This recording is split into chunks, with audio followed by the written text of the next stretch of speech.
Namo Buddhaya. Happy New Year. So, at the beginnings of the New Year's 2025, I would like to introduce to all of you about a new topic. It is the three truth doctrines in Buddhist studies.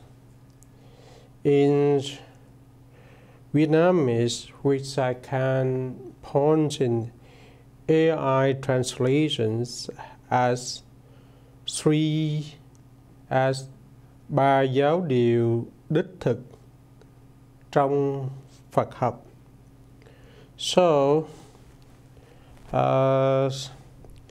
when I wrote my dissertations in PhD research, I give its definitions as according to Buddhist perspective. What Buddhism is all about can be summarized in the three true doctrines. The three true doctrines modified to the Fourth Noble Truth. So it has various meanings like good law, truth doctrine, doctrines of God, essential doctrine, also called Dharma in Pali term. It consists of three features, namely textual aspects of true doctrines and some called textual Buddhism, with regard to the studies of Pali language, Abhidhamma, and the Pali Canon. And number two, practical aspects of true doctrine, some call practical Buddhism, which focus on the meditation practice, like tranquilities, meditations, and insight meditations. And number three, attainable aspects of the true doctrine, and some call Atikama Sattama, which is the four paths, the four fruits, and the extreme feast. Those are the highest goal in Buddhism. Once again, the extreme feast is the goal in Buddhism.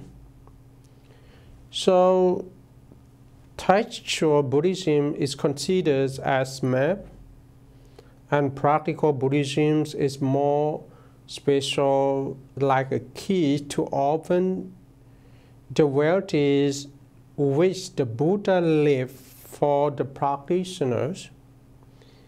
It is common well known as the essence of the conflict and stress, and also the tool and frameworks of thoughts in Theravada Buddhist belief. So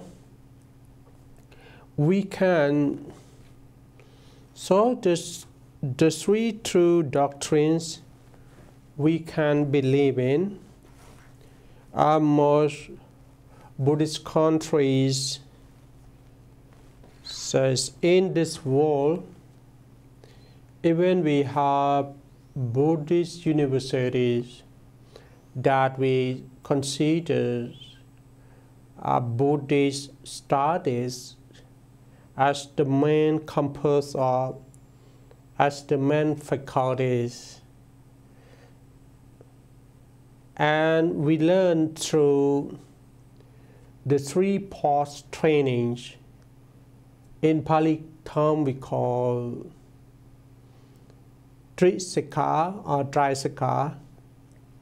3 is means 3, and Sakya is means learnings. So the 3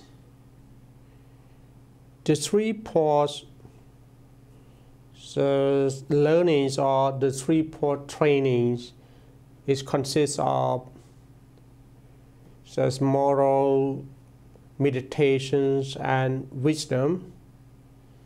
And for the 3 parts training, we consider it as the lifelong learning, means that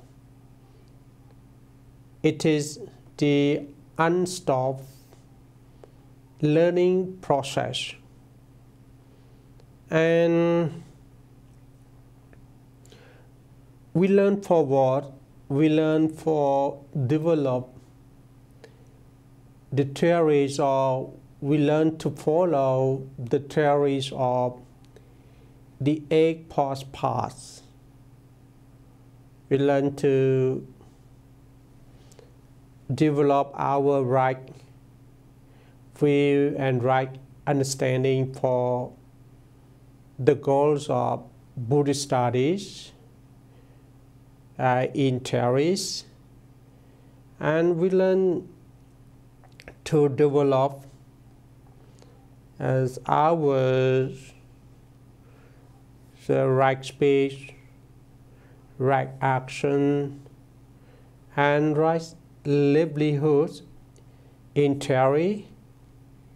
And we also learn how to develop our right efforts, right mindfulness, and right concentration in practice. And if we would like to summarize, we can summarize into the 3 truth doctrines. So once again, let me explain one by one of the 3 features of the truth doctrine. First one, textual aspects of the true doctrine. You know, in the Buddhist countries, the monk, novice, ladies, ladies,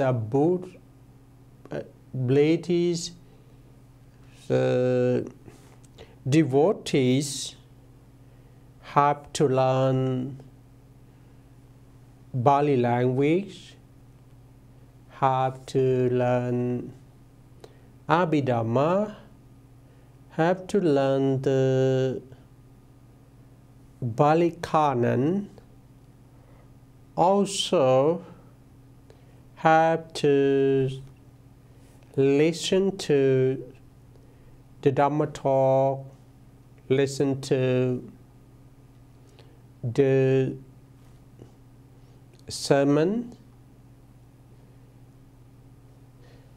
and also have to think about what is right and what is wrong on the teachings of the Buddhas. This process we can call textual aspects of the true doctrine, because if we don't learn the theories of the teachings of the Buddha, sure, we don't know how to practice, and our practices cannot get progressions. And some aspects of Buddhism we also call these as the textuals or the theoretical of Buddhism, which the Buddhists must know. And one more important thing, when we learn the Bali language, it means we learn the principle of the Dharma, or we learn Dharma principle. Because Bali language is the originals of the Dharma principle. Dharma here is regarding to everything within us and everything or every existent things around us. So don't confuse about our Dharma. So I can define that every existent thing is the Dhamma by word, and every phenomena which cause you feel happy or unhappy, feel desire, feel has, feel the ignorance, something like that, are also the Dhamma by sensitive or by phenomena which you always experience in your daily life, but most of us don't know because we are not living this life fully enough, and also we don't recall our mind, so we don't know when we feel good and when we feel bad. We just know that, okay, we happy or we are unhappy. So if you would like to cut off the moments of your mind or your phenomena at the present moment, you have to practice mindfulness. So everywhere that we have mindfulness, so that we can know ourselves at the present moment. And for the second features of this true doctrine here is practical aspects of the true doctrine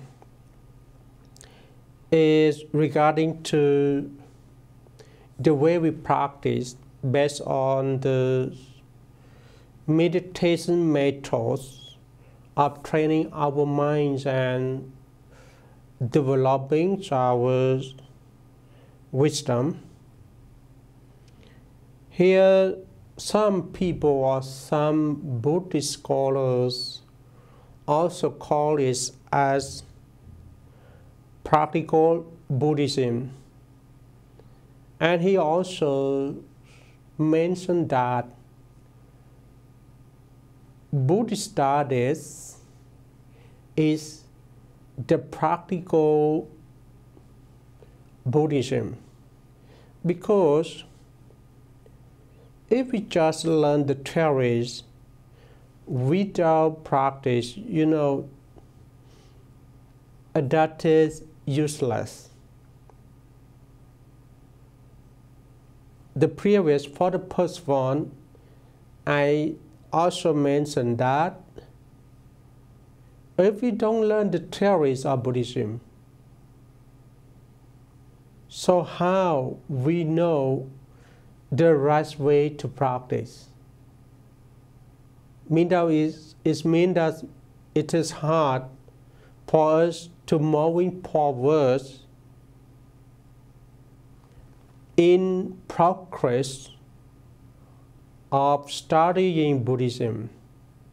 But for the second one, for the second features, if we learn the theories, if we learn the teachings of the Buddha, but we don't practice, it's really useless. Sorry. So, how we practice? In the Buddhist way, we have to practice meditation. There are two kinds of meditation retreats. The first one is tranquility meditations, and the second one is insight meditation. So we have to practice both if we wish to gain both one pointedness of mind and wisdom. We have to practice both. And for the word samadhi, I would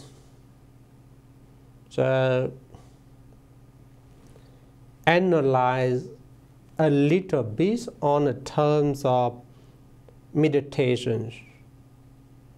A term of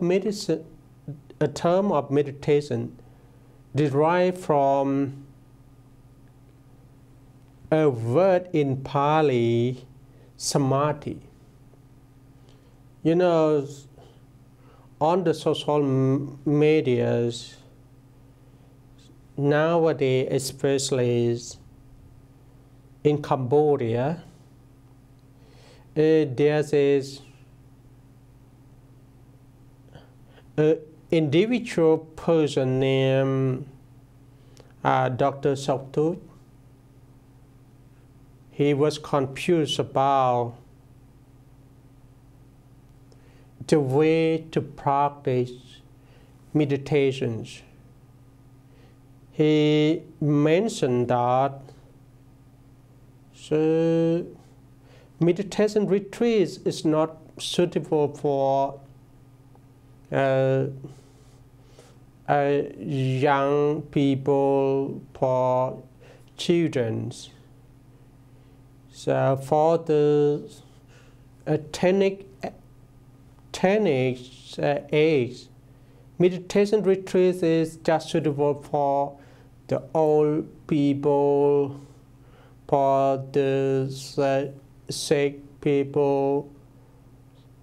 And he said that the teenage people, the young age people, that are on the age of dynamic, so they have to fight against the economic crisis, to fight against the heart in the education, something like that. So he is completely confused on terms of meditation retreat. So there's many Buddhist scholars that includes Buddhist monks and Buddhist devotees comes and explain to him about a term of meditation, its benefits, and is properly for all kinds of eggs. So, you know, and also one monk, one Cambodian monk from maybe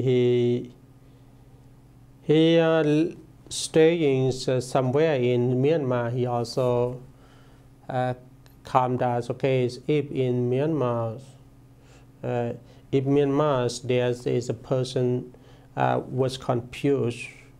So with the terms of meditation like this, and you know, like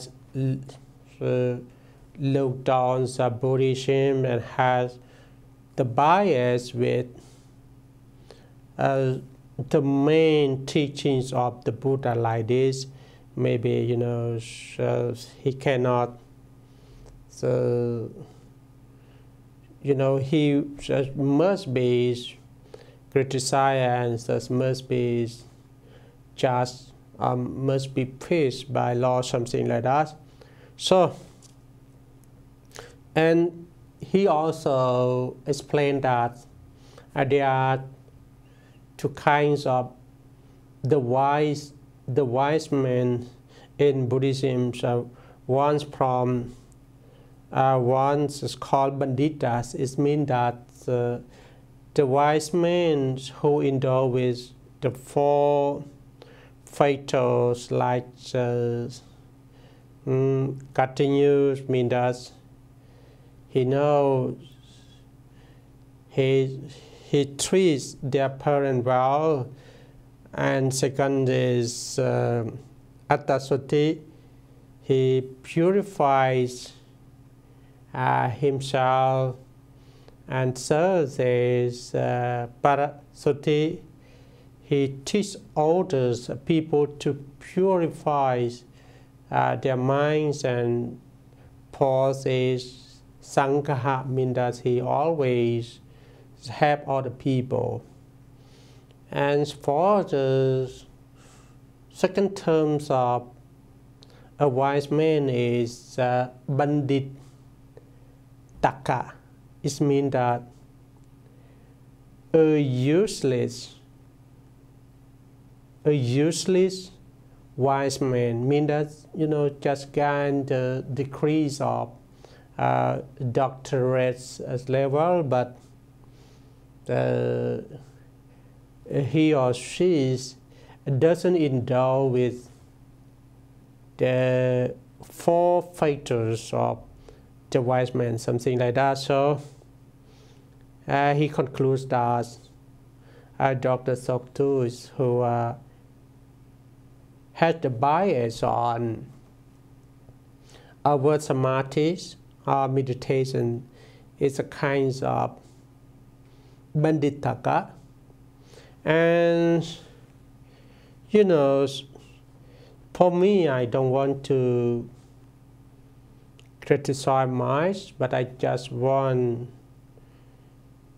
to mention that that is a case study of confusing a word samadhi in Buddhism.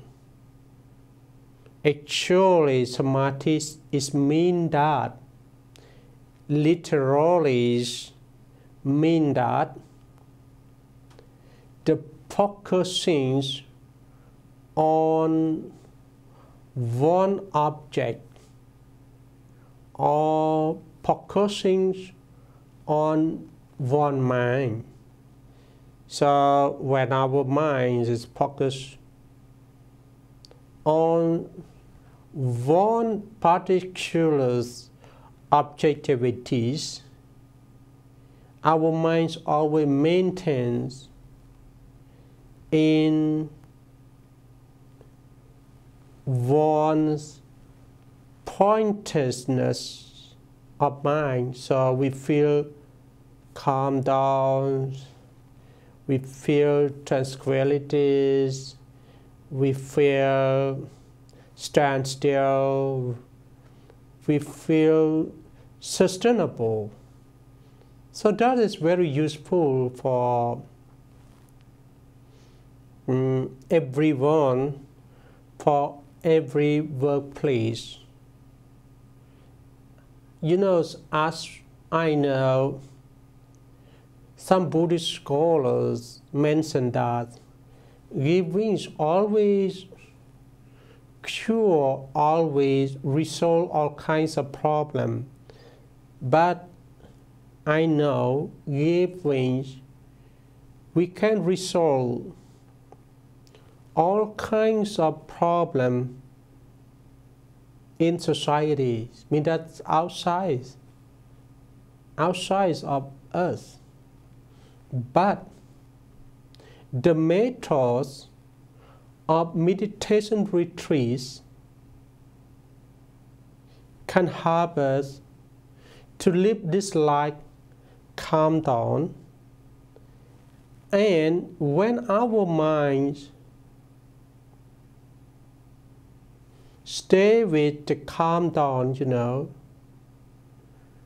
all kinds of problems, even small or biggest, also can resolve within our mind too. So this life, if we wish to live this life with happiness and sustainable and peace of mind, we cannot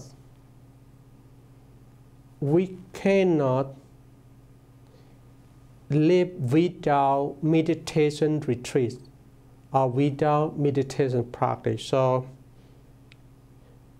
it's just my personal perspective. I think that the world, especially the developed countries like USA, now meditation retreat program become popular. So everyone, especially students in university and the professors in universities, including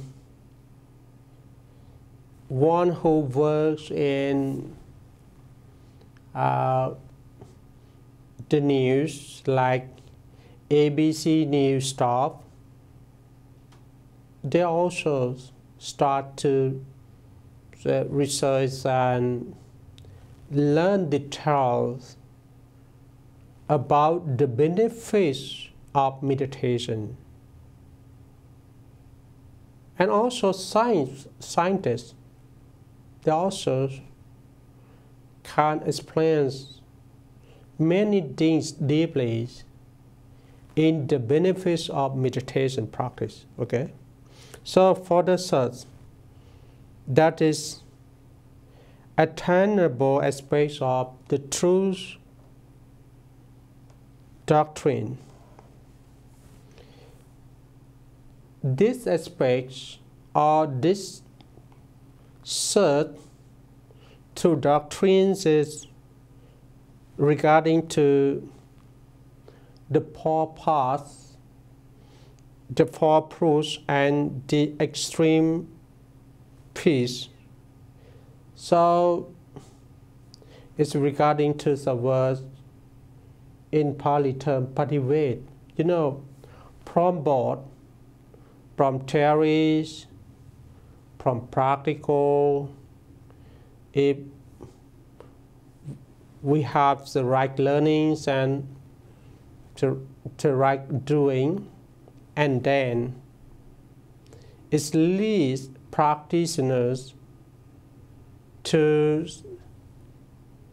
experience the highest of the Buddhism, as it is the extreme peace, or at least, you know, you will experience two words, that is happiness and peacefulness in your life.